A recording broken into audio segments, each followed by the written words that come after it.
Hello there, everyone. This is Maria Young reporting live from Central Florida. Well, here I was today just eating my grapefruit and minding my own business when all of a sudden I noticed something very peculiar and very awkward about my grapefruit.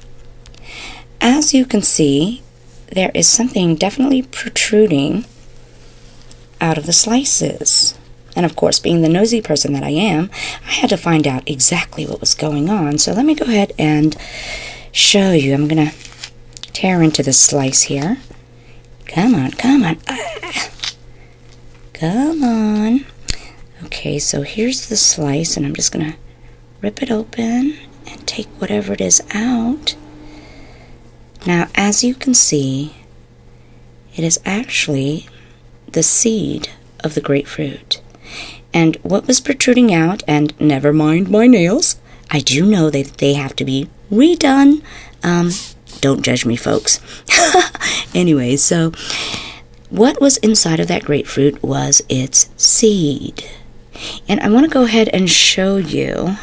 Let me take another one that I found also.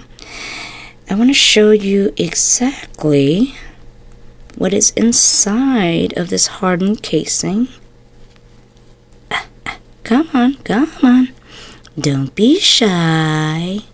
Aw, don't be bashful. Show the world who you are. Loud and proud, baby.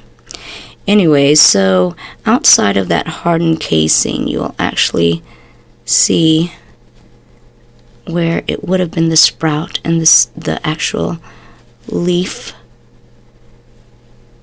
There you go. Aww. So that's what was inside of my grapefruit. It wasn't an alien. They were the little babies. Aww. Aren't they so cute? Coochie coochie coo. Anyways, folks, as you can see, it doesn't take much to entertain me. Thank you so much for tuning in to my wild and crazy adventure. Yeah, this is pretty wild, pretty crazy. I know, folks. Get alive! Okay, anyways, this has been Maria Young, reporting live from Central Florida.